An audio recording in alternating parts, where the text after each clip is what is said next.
Hello everyone, আরও একটি নতুন ভিডিওতে সবাইকে স্বাগত। এই ভিডিওতে কাজী নজরুল ইউনিভার্সিটি থেকে যে নতুন পিএইচডি নোটিফিকেশনটি রিলিজ হয়েছে সেই ব্যাপারে বিস্তারিত আলোচনা করব। আপনারা ভিডিওটি শেষ পর্যন্ত দেখতে থাকুন। তো চলুন এবার আমরা সরাসরি পিএইচডি নোটিফিকেশনটি দেখে নিই। এখানে আপনারা দেখতে পাচ্ছেন কাজী নজরুল ইউনিভার্সিটি থেকে পিএইচডি নোটিশটি রিলিজ করা হয়েছে এবং এই নোটিশটি 7ই মে রিলিজ হয়েছে। তো এখানে বলা হচ্ছে অ্যাডমিশন নোটিশ পিএইচডি 2023 অ্যান্ড 2024। তো এখানে মূলত অনলাইনে অ্যাপ্লিকেশন করতে হবে। তারপরে প্রথমেই যে বিষয়টি রয়েছে সেটি হলো এলিজিবিলিটি ক্রাইটেরিয়া। তো এখানে দেখুন, এখানে বলা হচ্ছে মূলত মাস্টার ডিগ্রিতে 55% মার্কস দরকার এবং যারা এসসি এসটি ওবিসি কিংবা পিডব্লিউডি ক্যাটাগরি থেকে বিলং করে তাদের জন্য 50% মার্কস তাহলেই হবে। এবং যারা এমফিল ডিগ্রি যাদের রয়েছে তারাও এখানে পিএইচডিতে অ্যাপ্লাই করতে পারবে। এবং তারপরে এখানে বলা রয়েছে এক্সামশন টু রিটেন টেস্ট। তো মূলত যাদের এখানে NET, SLET, SET, GATE, JEST, DST INSPIRE কিংবা ডিবিটি জেআরএফ কিংবা এমফিল রয়েছে তারা মূলত এই যে রিটেন টেস্ট বা রিসার্চ এলিজিবিলিটি টেস্ট রেট থেকে এই যে কেএনইউ রেট এখান থেকে তারা এক্সেমটেড থাকছে। তাদের কোনো রকম রিটেন টেস্ট দিতে হবে না, তারা সরাসরি কিন্তু ইন্টারভিউতে পৌঁছে যাবে। এবং তারপর এখানে বলা রয়েছে অ্যাডমিশন প্রসিডিউর। তো এখানে বলা হচ্ছে যে প্রত্যেকটি ক্যান্ডিডেটকে এখানে রিটেন টেস্ট দিতে হবে যাদের উপরোক্ত কোয়ালিফিকেশান নেই। তারপরে তারা যদি টেস্ট কোয়ালিফাই করে তাহলে তাদের ইন্টারভিউ দিতে হবে। এবং এখানে বলা হচ্ছে যে research eligibility test and interview. তো মূলত এখানে 100 মার্কের একটি রেট পরীক্ষা কন্ডাক্ট করা হবে যার সময় থাকবে 3 ঘন্টা। এবং এখানে 50 নম্বর করে দুটো পার্ট রয়েছে। পার্ট 1 থাকবে রিসার্চ মেথোলজি বেসড এবং পার্ট 2 থাকবে সাবজেক্ট স্পেসিফিক। তারপর এখানে বলা রয়েছে কোয়ালিফাইং মার্কস। তো এখানে কোয়ালিফাইং মার্কস রয়েছে অ্যাটলিস্ট 50% মার্কস পেতে হবে। তারপর রয়েছে ভাইভা ভার্স। তো মূলত যারা রেট পাস করবে এবং যাদের নেট, সেট, গেট রয়েছে তারা সরাসরি ভাইভাতে পৌঁছে যাবে।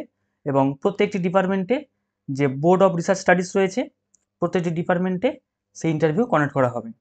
তারপর এখানে বলা রয়েছে রিজার্ভেশন সিটস এবং এখানে প্রত্যেকটি রিজার্ভ ক্যাটাগরির জন্য এখানে আলাদা করে ভ্যাকেন্সি রয়েছে, রিজার্ভেশন রয়েছে। তারপর এখানে বলা রয়েছে যে অনলাইন অ্যাপ্লিকেশন ফর্ম লিঙ্ক। তো আপনারা এখানে দেখতে পাচ্ছেন এখানে একটি লিঙ্ক দেওয়া রয়েছে।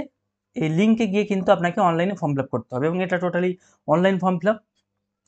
এবং তারপর এখানে দেখুন, এখানে কিন্তু টোটাল শিডিউলটা দেওয়া রয়েছে, ইম্পর্টেন্ট এখানে ডেটস দেওয়া রয়েছে। যেমন প্রথমে অ্যাডমিশন নোটিফিকেশান, এখানে অ্যাডমিশন নোটিফিকেশান 7ই মে এটা রিলিজ হলো। তারপরে অনলাইনে ফর্ম ফিল আপ হবে 7ই মে থেকে 20 মে, এখানে সময়সীমা দেওয়া রয়েছে 20 মে অর্থাৎ লাস্ট ডেট। তারপরে এই যে ইমেল অ্যাড্রেস দেখতে পাচ্ছেন এখানে ইমেল করে কিন্তু আপনারা এডিট করতে পারবেন, আপনারা এডিট রিকোয়েস্ট পাঠাতে পারবেন। তার জন্য সময়সীমা থাকছে 21/5 থেকে 22/5 অর্থাৎ 2 দিন সময় থাকছে।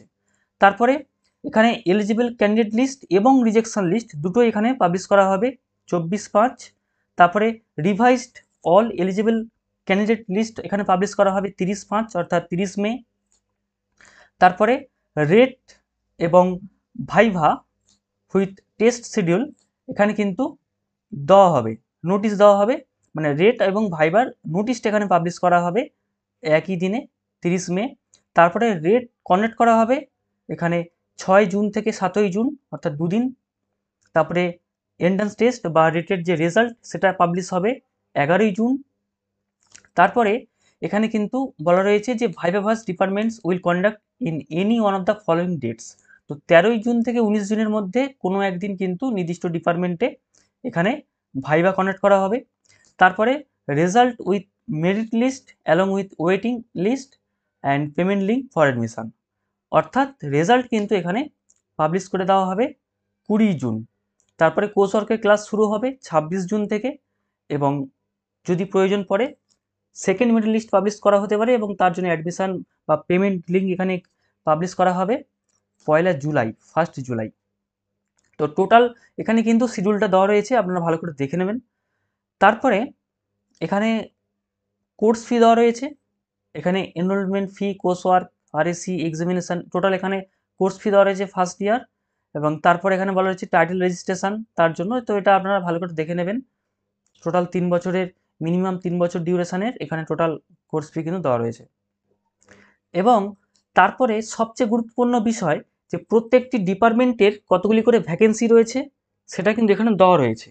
এখানে দেখুন, এখানে প্রত্যেকটি ডিপার্টমেন্টের নাম দেওয়া রয়েছে এবং total seats, provisional total seats দেওয়া রয়েছে এবং স্পেশালাইজেশন দেওয়া রয়েছে এবং স্পেসিফিক এলিজিবিলিটি দেওয়া রয়েছে। এবং এই যে সিটগুলি, টোটাল সিট, সেটা আবার প্রত্যেকটি ক্যাটাগরিতে ভাগও করে দেওয়া রয়েছে।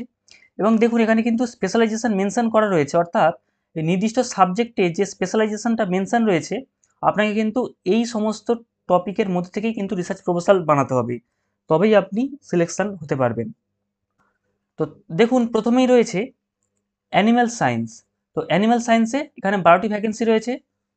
তারপর রয়েছে অ্যাপ্লাইড সাইকোলজি, এখানে 2টি ভ্যাকেন্সি রয়েছে। তারপর রয়েছে বেঙ্গলি, এখানে রয়েছে 6টি ভ্যাকেন্সি। তারপর রয়েছে centre for organic spintronics and optoelectronics devices, সেখানে 4টি ভ্যাকেন্সি রয়েছে। তারপর রয়েছে centre for IoT and AI integration with education industry agriculture, এখানে 4টি ভ্যাকেন্সি রয়েছে। তারপর কেমিস্ট্রি রয়েছে, এখানে 7টি ভ্যাকেন্সি রয়েছে। এবং এই যে স্পেশালাইজেশান, এগুলো কিন্তু আপনারা ভালো করে নিজেদের মতন দেখে নেবেন আপনাদের যে সাবজেক্ট রয়েছে। তারপর রয়েছে কমার্স, এখানে 5টি ভ্যাকেন্সি রয়েছে। তারপর রয়েছে কনজারভেশন বায়োলজি, এখানে 3টি ভ্যাকেন্সি রয়েছে।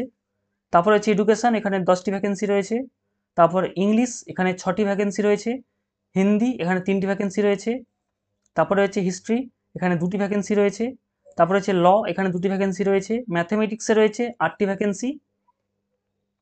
তারপর রয়েছে মেটালজিক্যাল ইঞ্জিনিয়ারিং, এখানে 9টি ভ্যাকেন্সি রয়েছে। তারপর রয়েছে মাইনিং ইঞ্জিনিয়ারিং, এখানে 2টি ভ্যাকেন্সি রয়েছে। তারপর হচ্ছে ফিলোসফি, এখানে 10টি ভ্যাকেন্সি রয়েছে। ফিজিক্সে রয়েছে 10টি ভ্যাকেন্সি। পলিটিক্যাল সায়েন্সে রয়েছে 3টি ভ্যাকেন্সি এবং জুলজি এখানে রয়েছে 4টি ভ্যাকেন্সি। তো মূলত দেখুন এখানে টোটাল 19টি ডিপার্টমেন্ট রয়েছে এবং টোটাল এখানে 112টি টোটাল সিট রয়েছে এবং এখানে 1000 টাকা রয়েছে অ্যাপ্লিকেশান ফিস। তো এই ছিল কাজী নজরুল ইউনিভার্সিটির পিএইচডি নোটিফিকেশান। এখানে যারা যারা অ্যাপ্লাই করতে চান আপনারা অ্যাপ্লাই করতে পারেন। এবং ভিডিওটি ভালো লাগলে অবশ্যই লাইক করবেন, শেয়ার করবেন এবং চ্যানেলে নতুন হয়ে থাকলে চ্যানেলটি অবশ্যই সাবস্ক্রাইব করবেন। আবার দেখা হবে পরবর্তী ভিডিওতে।